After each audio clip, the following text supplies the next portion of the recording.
안녕하세요. 축진몽입니다. 리버풀이 웨스트햄 원정에서 2대0 승리를 거두면서 급한 불을 껐습니다. 리버풀 어떻게 보면 모든 대회 통틀어서 3연패 하고 있었고 분위기는 뭐 말할 것도 없이 진짜 최악이었는데 이번 경기 좀 변화를 주면서 나왔어요. 가장 큰 변화는 일단 살라를 선발에서 제외하면서 이제 그 선발 명단에는 비르츠가 오른쪽 윙어처럼 나왔거든요. 근데 이제 실제로 뛸 때는 비르츠는 오히려 가운데 내지는 왼쪽으로 좀 가고 소보슬라이가 오른쪽 윙어 내지는 오른쪽 공격형 미드필더처럼 뛰었습니다. 그리고 이제 또 다른 큰 변화는 라이트백에 고메즈가 선발로 나왔다는 건데 확실히 수비수가 들어오다 보니까 저는 수비적인 안정감이 또 추가됐다고 생각을 합니다. 그래서 오늘은 전체적인 밸런스 자체가 저는 잘 맞았다고 생각해요. 뭐 살라가 안 나왔기 때문에 이겼다 이런 말은 저는 한 두세 경기 조금 더 보고 일단은 얘기를 해야 될 것 같고 뭐 그거는 확정적으로 얘기할 수 없겠지만 오늘 전체적인 뭐 리버풀의 에너지나 이런 것들은 전반전에는 나쁘지 않았습니다. 어쨌든 리버풀이 지금 승점 21점이거든요. 근데 제가 지금 중계하는 시점 기준으로 이제 아스톤빌라가 24점이고 승점으로 따졌을 때는 3위예요. 그래서 리버풀이 한 경기만 이기면 또 촘촘하기 때문에 충분히 또다시 상위권으로 갈 수 있는 그런 준비 자체는 되어 있다. 그런 준비의 발판이 오늘 경기였다. 이렇게 볼 수 있을 것 같고 오늘 경기에서 저는 조금 슬롯이 신경을 썼다고 보이는 부분이 빌드업할 때 약간의 변화를 줬다고 저는 생각을 해요. 오늘 반다이크, 코나테 이 사이로 한 명의 수비형 미드필더가 좀 지원을 많이 왔습니다.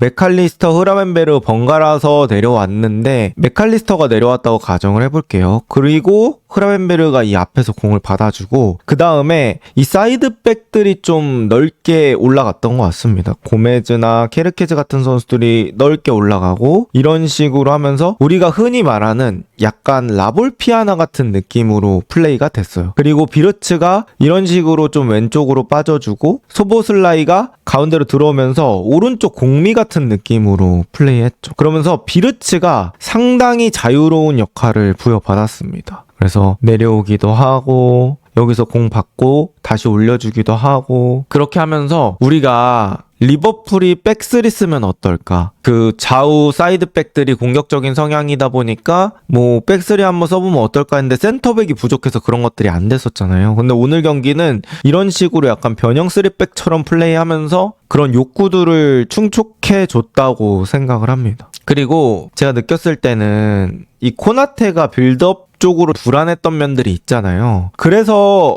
약간 맥칼리스터가 내지는 흐라벤베르가 그런 것들을 좀 지원해주는 체계가 어느 정도 되지 않았나라고 생각합니다. 이게 이제 바이언에서 센터백 사이로 키미가 내려와주면서 이런 빌드업을 도와줄 때가 많잖아요. 그래서 그런 느낌으로 약간 진행됐던 게 있어서 뭐 그런 부분들은 어느 정도 살짝은 보완이 이루어졌다고 저는 생각을 하고요. 그 다음 오늘 비르츠를 저는 좀 칭찬을 많이 해야 될 것 같아요. 비르츠가 확실히 몸의 민첩성 이런 것들이 좀 많이 살아있고 비르츠가 들어갔다 나왔다가 이런 식으로 많이 해주면서 상대 선수들을 계속해서 끌어당기는 역할을 많이 해줬습니다. 웨스트햄도 2선의 선수들이 있잖아요. 예를 들면 뭐 파케타 같은 선수들을 비르츠가 끌어당기면서 그쪽으로 공간 만들고 그때 흐라벤베르가 그 공간으로 뛰면서 후방 자원들의 공을 받아주기도 하고 내지는 그냥 비르츠가 다른 선수랑 2대1 패스를 되게 잘하더라고요. 그래서 2대1 패스도 많이 해주고 학포가 왼쪽에서 공 잡았을 때 하프 스페이스도 들어가주고 여러 가지 방식으로 약간 프리롤처럼 플레이하면서 곳곳에서 리버풀의 빌드업을 좀 풀어준 느낌이 있습니다. 그리고 이제 저는 비르츠가 가장 좋은 능력이 뭐냐면 다른 선수를 좀 생각을 많이 하는 것 같아요. 그러니까 패스 잘하는 선수들은 다른 선수 생각하면서 어떻게 하면 나의 패스가 다른 선수 더 받기 쉽게 해줄까 이런 것들을 고려하면서 플레이가 되거든요. 근데 비르츠는 강도도 딱 예쁘게 맞춰가지고 똑같은 2대1이어도 상대가 공을 가져가면서 더 추진력을 받을 수 있게 그런 식으로 고민을 하면서 플레이를 했고 사실 오늘 패스도 완득 찬스까지는 아니지만 그래도 파이널 서드로 진입시키는 키패스들도 꽤 많았고 그 다음에 골키퍼와 수비 사이로 이런 때려주는 땅볼 크로스, 스루패스 이런 것들도 저는 괜찮은 게 많았어서 비르츠는 다음 경기에서도 계속해서 써보면 어떨까라는 식으로 느꼈습니다. 그리고 저는 비르츠가 오늘 프리롤로 날뛸 수 있던 방식이 뭔가 살라의 벤치 덕분도 있지 않나라는 생각이 들더라고요. 어쨌든 리버풀의 그동안의 큰 문제 중에 하나가 너무 태양이 많았다는 거잖아요. 그러니까 팀에 너무 스타 플레이어가 많고 메인 선수라고 불릴 수 있는 선수들이 많아서였다고 생각을 하는데 오늘 비르츠가 공 잡고 비르츠 약간 위주로 플레이가 됐다고 해야 되나? 그 다른 선수들은 비르츠 리듬을 맞춰주면서 플레이가 됐고 비르츠는 그 속에서 자유도 부여받아서 플레이하니까 뭔가 비르츠가 더 날뛸 수 있었던 것 같습니다. 그래서 오늘 수학이라고 볼 수 있는 선수가 비르츠라고 볼 수 있고 그 다음에 조고메즈 언급해야 될 것 같아요. 조고메즈는 확실히 수비수 그러니까 풀백을 경험을 어느 정도 해보다 보니까 그거에 대한 이해도가 높다고 저는 느꼈어요. 그러니까 조고메즈가 뭐 온더볼이 엄청나게 좋고 공을 엄청나게 잘 다루고 스피드가 엄청나게 빠르고 그런 건 아니에요. 근데 약간 어떤 느낌이냐면 뛸 때 뛸 줄 안다고 해야 되나? 그러니까 사이드백이 그 공간에 미리 도착해 있는 것보다는 뛰어나가면서 공간에 도착하는 게 더 속도도 살리면서 위협적으로 받을 수 있잖아요. 그런 것들도 조고메즈가 움직임에 대한 이해도도 괜찮고 그 다음에 크로스 올릴 때도 조고메즈는 바로 올리는 타이밍을 알아요. 그러니까 잡고 올려야 될지 바로 올려야 될지 이런 거에 대해서 판단이 되게 깔끔한 편이고 그래서 바로바로 올려준다. 적재적소에 있어줬다는 말이 맞을 것 같아요. 그러니까 이런 것들을 저는 케르케즈가 배우면 좋을 것 같다는 생각이 많이 들더라고요. 그러니까 조고메즈, 로버트슨 이런 선수들이 뭐 케르케즈보다 신체적인 능력, 뭐 체력 이런 것들은 조금 부족할지 몰라도 저런 아이디어나 판단 능력 이런 것들은 훨씬 더 성숙하잖아요. 그래서 케르케즈가 더 좋은 사이드백이 되려면 저런 것들을 좀 배우면 좋을 것 같다 라는 생각이 많이 들었고 조고메즈가 계속 출전할 수 있다고 하면 저는 좋을 것 같아요. 그러니까 지금 뭐 커티스 존스나 소보슬라이 오른쪽에 갖다 쓰는 거는 너무 낭비인 것 같고 조고메즈가 그쪽에서 그런 식으로 안정적으로 플레이 해준다고 하면은 뭐 리버풀 입장에서는 밸런스 잡으면서 잘 쓸 수 있을 것 같습니다. 그리고 첫 골 장면 얘기를 해보자면 첫 골 장면은 사실 비르츠 패스가 저는 일단 되게 좋았다고 생각해요. 비르츠 패스가 좀 엇박이었어. 그래서 상대가 예측하기 힘들죠. 보통은 그런 패스 왼발로 많이 줄 텐데 비르츠는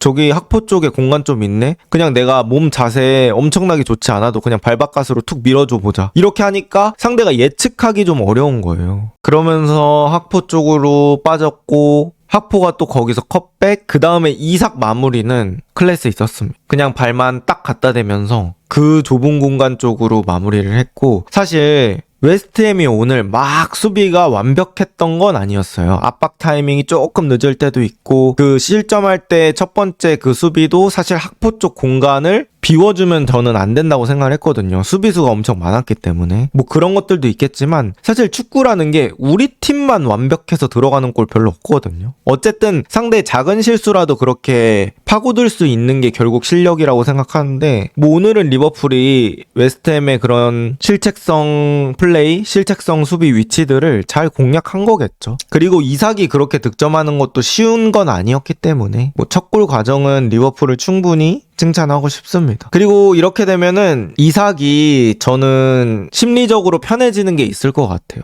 이삭도 뭐 본인이 부담이 되게 있었겠죠. 리그컵에서는 득점을 했지만 사실 프리미어 리그에서는 득점을 못했기 때문에 어쨌든 이삭 입장에서도 빨리 마수거리 골을 신고하고 싶었을 텐데 오늘 리버풀이 되게 위기에 처한 상황에서 득점을 했고 그런 것들에 대한 감이나 심리적인 여유는 조금 더 생겼을 거라고 봅니다. 그래서 저는 그런 부분에서 많이 좀 개선이 될 수도 있지 않을까? 이삭이 퍼포먼스가 좀 올라올 수도 있지 않을까? 이렇게 좀 느꼈고요. 그 다음에 오늘 리버풀이 다른 경기와 달랐던 건 선제골을 실점 안 했다는 거. 이게 매우 큽니다. 저는 전반전에 리버풀이 경기력 좋았지만 득점하지 못했을 때도 계속 얘기했던 부분이 뭐 골은 못 넣을 수 있겠지만 실점은 하면 절대 안 된다. 이런 거를 계속 얘기를 했었는데 사실 리버풀이 요새 실점하고 나서는 그 게임 분위기가 다시 원래대로 돌아오게 하는 걸 되게 어려워하더라고요. 그래서 리버풀은 무조건적으로 실점을 피했어야 했는데 사실 그동안의 실점 과정에서 코나테가 미스한 것들이 좀 있었잖아요. 근데 오늘 코나테의 미스도 별로 없었다고 봐야 될 것 같고, 그 다음에 오늘 리버풀이 실점하지 않았던 건 저는 무리한 압박이 좀 없어서라고 생각을 합니다. 타이밍 늦어졌으면 그냥 뒤쪽에서 지키려고 했던 게 오히려 웨스트햄이 공격하고 웨스트햄을 역습으로 공략하는 그런 것들을 그려볼 수 있게 만드는 구조를 만들었다고 생각해요. 그래서 그런 것들은 리버풀이 나쁘지 않았고, 그 다음에 수비